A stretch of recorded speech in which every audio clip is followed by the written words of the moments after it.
Welcome back to another episode of Offseason Fun with the Hammer and Skinny. I am your co-host, Skinny Domestic, and as you can see, our other host, Marcus the Hammer Mary, is not with us today. Marcus and his family are dealing with the loss of his brother from a tragic accident that happened over the weekend. So I will be filming this by myself as he's busy dealing with that and being with family during this time. Mal is going to be deeply missed by many. Thoughts and prayers out to the Mary family, of course. The funeral did happen 2 days ago, yesterday, as I'm recording 2 days ago. Many people showed up. It was a very, very good and loving environment with everything that was going on. Hopefully Marcus should be back next week. And then with that, I just want to do, as we are a drinking podcast, just want to do a cheers to Mal. If you're listening, go ahead and pause, grab a beer. If you're drinking already, great. Grab anything. Just going to do a cheers for Mal.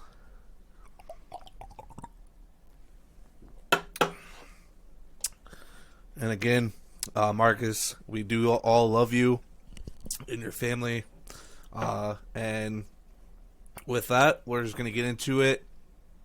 We got the news, NFL news, bad betting, EFL coverage, and then I was going to do a quick mock draft, dynasty mock draft on Sleeper. 20 total spots.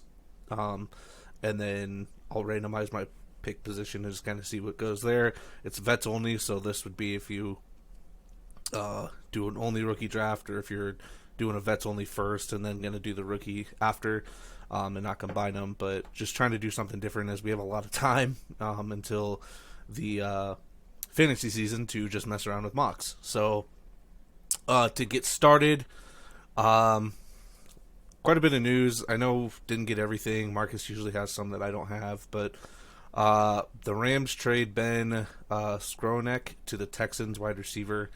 So the Texans are just adding more firepower for CJ Stroud, so that'll be good for him there.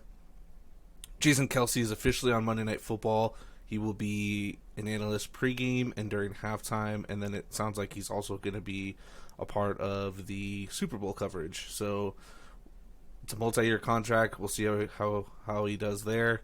I do believe that they are letting go RG3, which just is a shocker to me because he has been one of the better analysts, in my opinion, compared to whatever else is there. The Lions continue to have a good signing extensions this offseason. They got Jared Goff on a 4-year, $212 million for $170 million guaranteed, so they're spending a lot of money. Got him locked up for the next 4 years. I think it's a good signing. He's been to a Super Bowl. He's had some playoff success. You continue to build around that team, and the Lions right now are not always, but they will be a favorite in the NFC for the next couple of years, especially with him at the quarterback position. Anton Whitfield Jr. signs the 4-year, $84.1 million contract extension with the Bucks. This is going to be the first time the safety has ever been the highest paid DB. He's making roughly $0.025 million more than Jair Alexander at the cornerback spot. To me, I feel like it's overpaid. I do like Winfield Jr. I think the Bucks are smart to keep him and keep him on the roster, as he's a very good player. But for a safety to be making the most money out of all DBs is iffy to me, especially when you're not the one lining up to guard guys like Justin Jefferson or Devontae Adams and those elite receivers. I definitely would rather. It just means the market's going to continue to go up, and some of these top DBs that are going to be getting paid here in the next couple of years are going to be making well over that amount of money, in which they rightfully deserve. Outside linebacker Bud Dupree signs with the Chargers, played for the Falcons last season, had 39 tackles and 6.5 sacks. Gives them at least something on the defense there, especially that pass rush capability. Jags released Zay Jones and Joey Sly, but Zay Jones did not go long without finding a home as he signs with the Cardinals, so just giving K1 some more wide receiver weapons besides Marvin Harrison Jr. Caleb Williams has been officially named the Bears starting quarterback, which, surprise, surprise, I don't think it was a surprise, but Broncos released Ben DiNucci, quarterback. Not kind of shocked by that. Not shocked at all with Zach Wilson and Bo Nix there now. Giants signed Allen Robinson. I think that's a very good pickup for him. I think he's going to be one of the better wide receivers they've had over the last couple of years in the Daniel Jones era, because everything seems has been a bust. Do think he's a solid wide receiver for him still, and will be able to make some plays for him. Steelers signed Scotty Miller because they couldn't get Tyler Boyd. I'd still like the pickup. Give Russ more weapons. Jalen Guyton signs with the Raiders. Raiders are just adding offensive firepower for Minshew. I do like that too. I think they also have Michael Gallup from the Cowboys they signed. So Jacoby, Gallup, Guyton, and then Adams. And then you have Mayer and Bowers at tight end. Very heavy on the offensive firepower there.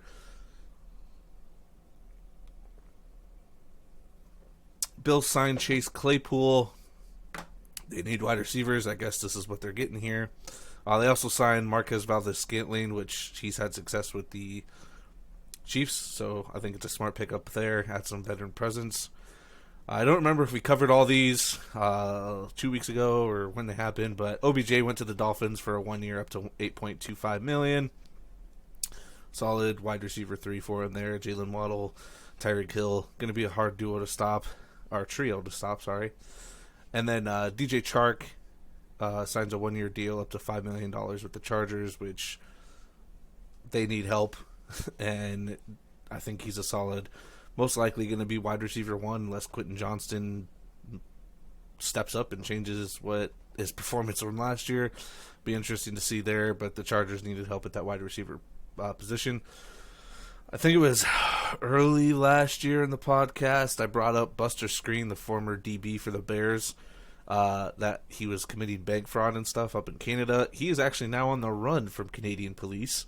So I just see it. I think it's funny. But we'll see how long that lasts for. But he is currently on the run for bank fraud. More news tonight. Is the official NFL schedule release. I guess tonight, as in I'm recording Wednesday, it's going to be released by the time this is out, but they have already released some of the information on it. There's 5 international games this year. Packers versus Eagles in Brazil. The Jets versus Vikings in London. I guess 3 London games. Jets versus Vikings is week 5. Jags versus Bears is week 6. And then Pats versus Jags is week 7. Jags at this point just need to move over to London because it's basically their home. It feels like it's their home now. And then Germany is getting the best of the best of Giants versus Panthers. So we will see how that goes. Season opener is going to be the Ravens at the Chiefs on September 5th. Should be a very good and exciting game there. And then this year, Netflix will air all Christmas Day games. To me, I'm not actually...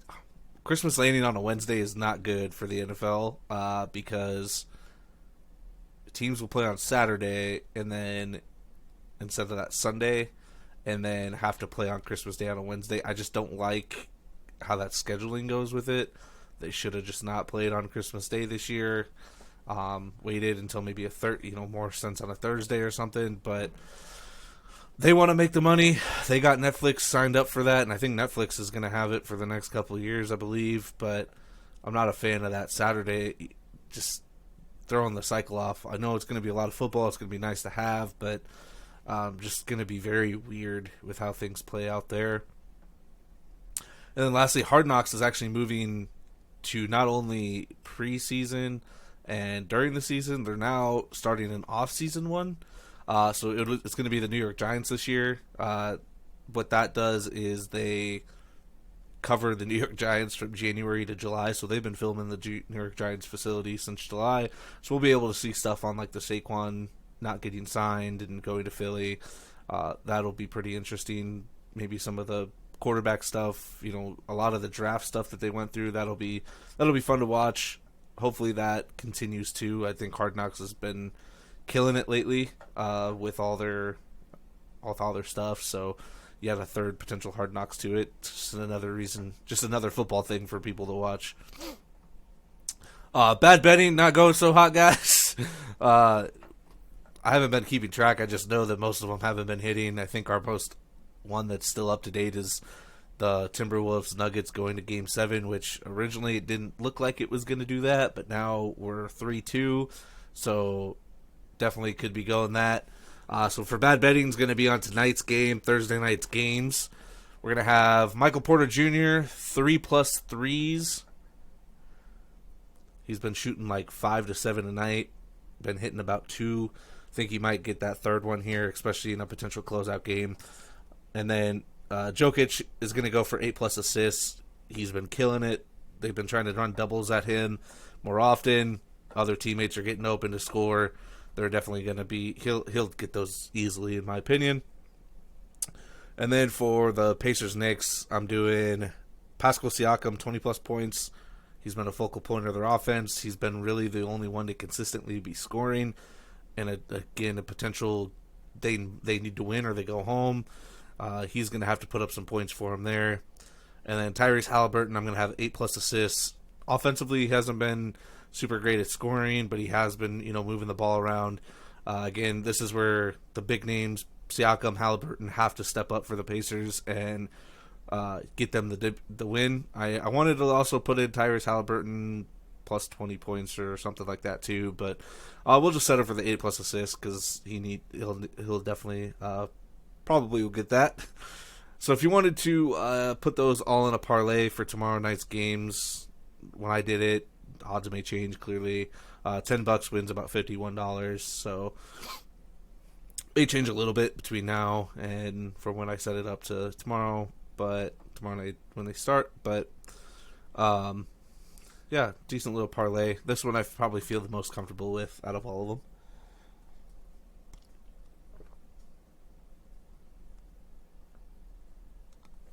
All right, UFL. So we had the Renegades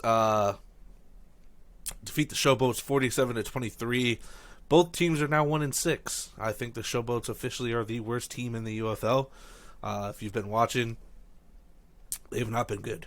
Not been good. The fact that they have one win is shocking. The Renegades, Davion Smith, wide receiver, had Davion Smith, their running back, had 14 attempts, 101 yards, and 2 touchdowns. Big show out for him. The Showboats, Case Cookus got benched for Troy Williams. Troy Williams came in and had 127 yards, 1 touchdown, 1 interception, 34 yards, and 1 TD. Moving forward, my guess is they're going to play Troy Williams for the rest of the season. He looked a lot better. I know his stats don't look great because he came in partially through the game, but he basically, compared to what Case Cookus did, he was putting up better numbers a lot quicker, and might be a little rally for him there. Just to see what they have, especially for maybe next season. Second game of the week was the biggest game of the week, and unfortunately the Battlehawks did fall. The Stallions 30, Battlehawks 26. Adrian Martinez for the Stallions, the quarterback, Kansas State, Nebraska, has been looking phenomenal in the UFL this year. 230 yards, 3 touchdowns, 60 rushing yards. Right now, I think he's my front runner for the MVP. He's getting it done, not only on the passing game, but on the ground game. His passing game has definitely gotten better over the last couple weeks. The rushing game's always been there, and they're undefeated. And he was able to beat the best team, the second best team, arguably, in the UFL. Right now, I think Adrian Martinez is that MVP, unless it has a total collapse next week and something happens. And then for the Battlehawks, Hakeem Butler still their number one receiver, arguably the best wide receiver in the league, 7 catches, 89 yards. They did have, the Battlehawks did have a couple special teams plays that probably should have helped them win the game, but just weren't able to capitalize on some things. The Stallions had a muff punt on the 11-yard line. Battlehawks capitalized, but Just couldn't do it. Couldn't stop Adrian Martinez looking very good. Probably might end up making an NFL team as QB2 or QB3 even. Sunday's games, we had the Panthers 22 beats the Defenders 9. The Defenders have taken a very bad lane lately. They have not been playing well at all. Panthers running back Matthew Colburn II had 16 rushing attempts for 137 yards, so just tearing up that Defenders defense. And Defenders, really all they had going was their passing game a little bit. Ty Scott, he had 2 catches for 87 yards and a touchdown. One of those catches was for 70 yards. So he had big game, big 70-yard catch. Then the last game was the Brahmas defeated the Roughnecks 15-12, the closest game of them all besides the Battlehawks. We had the Brahmas, their defense, Tavante Beckett had 9 tackles, 1.5 sacks, 2 tackles for loss. Their offense didn't look too great. Nothing really stood out in numbers, typically about some of the averages that we've seen in the UFL. But that defense was playing well for them.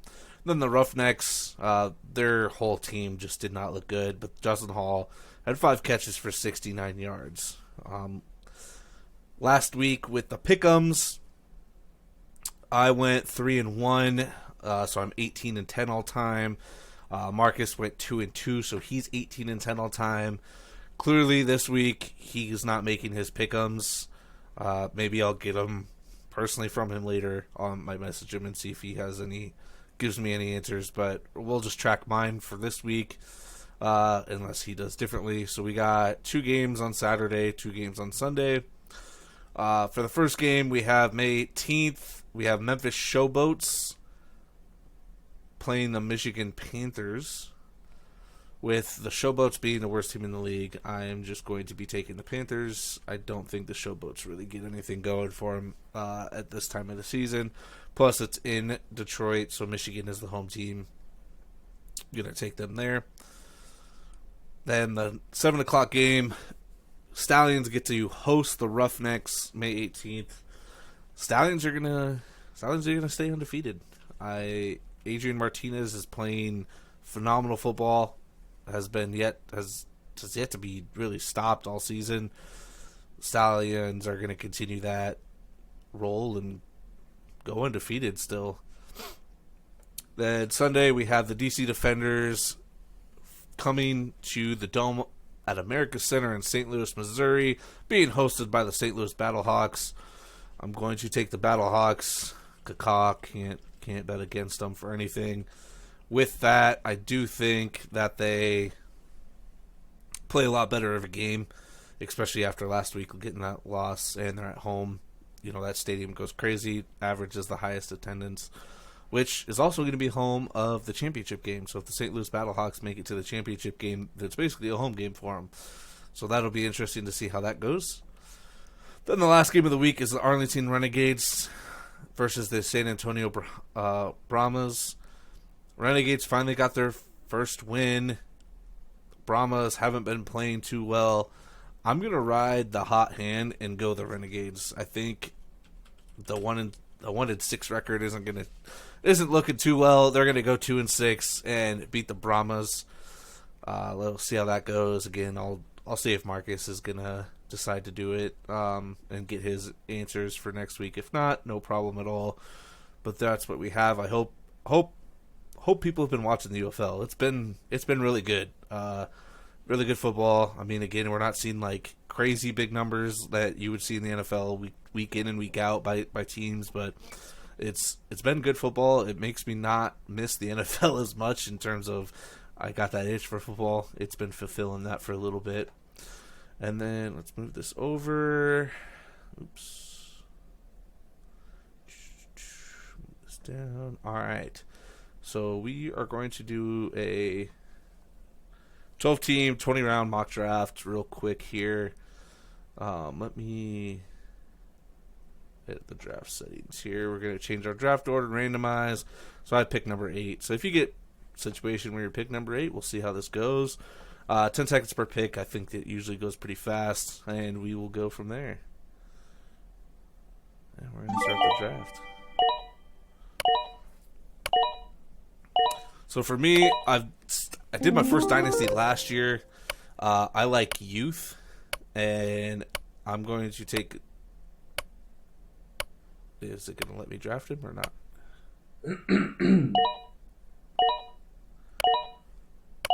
Well, I took Jahmyr Gibbs. And then we are going to go and take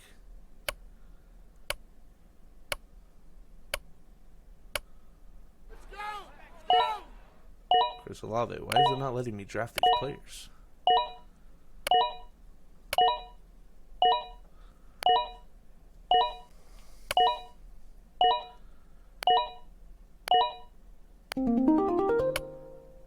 Alright. Josh Jacobs. There we go. It wasn't letting me click the button for some reason.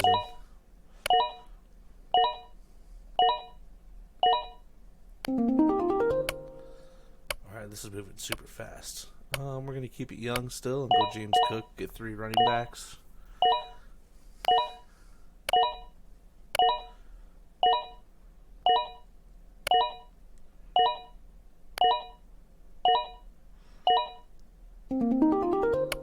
Alright, now we're going to go with the young guy. Showed a lot of promise. I'm gonna risk it here. And we're going to take Anthony Richardson at our quarterback. Was phenomenal until he got hurt. I think he'll be good once he's back. Alright, wide receiver. They got a guy like Jaden Daniels. I'm going to trust it. Terry McLaurin's going to be on this roster again. Hoping for more consistency compared to last year. But we'll see. I think Jaden Daniels will do a lot better for him there. Alright.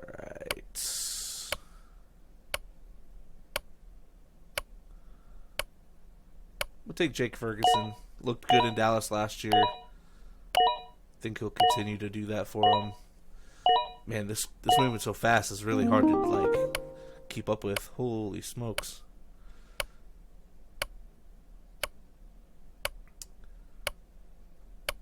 We'll take Hollywood Brown. Young guy. Rashee Rice is questionable with the stuff. Xavier Worthy highly expected, but you don't know what you're going to get out of him. Hollywood Brown is the most likely wide receiver 1 as of right now. So we're going to take that and stick with that.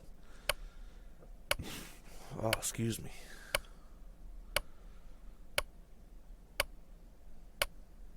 Come on. Oh, I guess I'm taking Pat Fireman too. This 10-second time frame, I should have changed it. Should have changed it. But we're going fast. Alright. Oh, shoot, I gotta take my auto pick off. Well, I got Romeo Dobbs.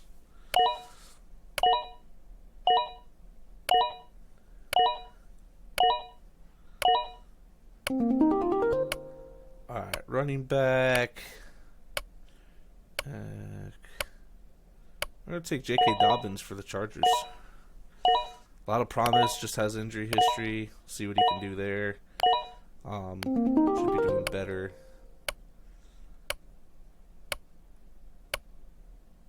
We'll go Palmer. We don't know who's going to be number 1 for the Chargers. Palmer's been good when he's been playing. Let's hope that he can continue to be good. And again, fight for targets. Justin Herbert likes to throw the ball. Very good at that. And we're going to get some more youth and go Justin Fields. I know he's not going to start, but he's going to get a contract somewhere. He's good enough to play, good enough to get a contract somewhere. And now we just need to start adding some potential targets here. Adam Thielen was wide receiver 1 for the Panthers. Could be wide receiver 1 again. Would be decent to have there. See what he can do.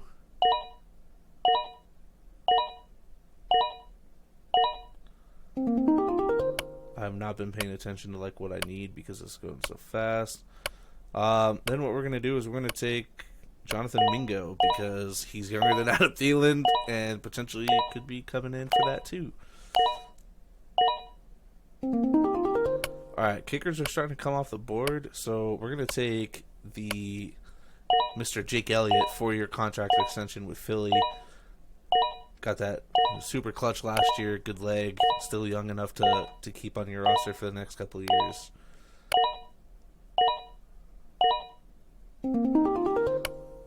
Now some of the make or breaks for your team.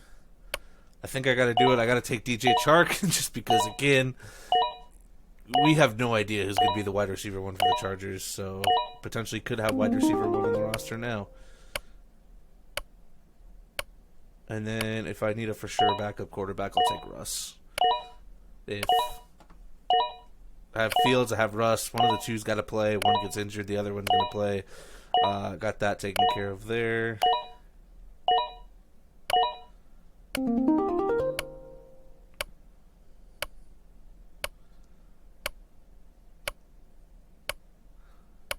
Let's take Tyquan Thornton, New England.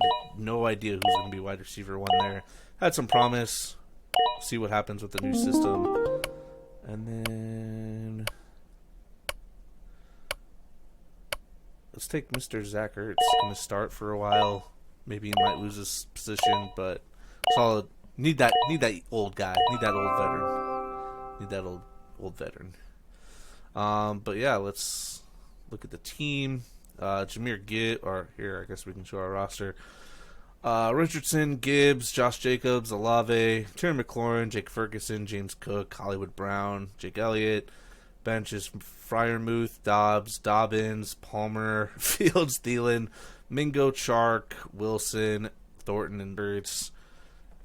It's a dynasty. You got to win some, you got to lose some. When I drafted last year in my dynasty, I drafted nobody older than the age of 26 and got like second place, so which was shocking to me. I didn't think my team would be anything, but turns out it was decent enough to get second place. This is not too bad. There's some question marks here. You know, Anthony Richardson. Hopefully, he comes back from the injury and starts playing like he was before. He was looking good in fantasy there. Jahmyr Gibbs was looking phenomenal. See what Josh Jacobs does in the... Aaron Jones became a very good fantasy option, so we'll see if Josh Jacobs is going to produce that at all. Chris Olave is the question mark. He's clearly the wide receiver one, but again, it's Derek Carr. Terry McLaurin, you got to see what Jaden Daniels can do. I hope I believe he's going to be a better option for him once he gets a little bit more comfortable. Sam Howell didn't look too bad, but we'll see what happens there. Jake Ferguson was a good tight end option for the Cowboys, especially with not having anything besides CD. Good tight end option there. Going to get targets. Like I said, with Hollywood Brown. Don't know what you're going to get in Kansas City for wide receiver one. He's probably going to be the Mr. Go-To maybe in the meantime. If whatever happens to Rice might change that a little bit. James Cook, Buffalo. He lost a lot of wide receiver targets. Brought in some average guys to try to replace Stephon Diggs. James Cook was a great running back last year. I think he'll continue that. Then you got Jake Elliott. Freiermuth. You're getting Russ at quarterback. They're going to throw the ball. Freiermuth has been a top 10 tight end, I believe, for most of the fantasy the last season or two. Jordan Dobbs was a hit or miss some weeks. Some weeks he was going off. Some weeks he wasn't. You never knew. And then I got a little carried away with Chargers players, but you don't know what's going to be going on with these Chargers teams. So might as well take an impact with younger guys that might be running back one, wide receiver one. We don't know what we're going to get yet out of anyone, so might as well gamble on maybe one or two of them just in hopes that those happen. Justin Fields is going to get a contract somewhere. He's young enough. He played good enough for the Bears. I wish the Bears would have kept him and built around him instead of drafting Caleb Williams. They could have had so much. Their team could have been even better, but it's the NFL. They move on fast, unfortunately. Adam Thielen was wide receiver one, but I drafted the younger guy that might replace him, but I get potential wide receiver targets for Bryce Young there.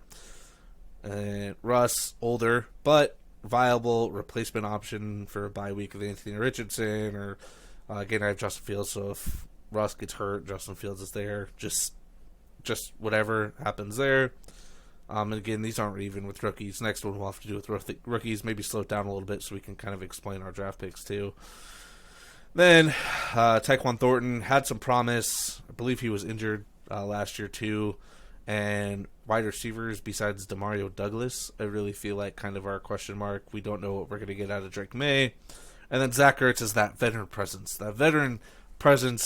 He's the guy hyping up all these young dudes like, hey, we got this. We're going to be good. But with that, thank you for tuning in. I know it wasn't anything special. It was all me. You had to deal with my voice for the last 30 minutes. But next week, we'll be coming back with the UFL and everything, and hopefully Marcus is back with it after all that. With that, y'all go follow us on the X, Instagram, YouTube, Spotify. I always forget all of our other stuff, Facebook groups, all that. But with that, y'all like and subscribe, and have a solid night.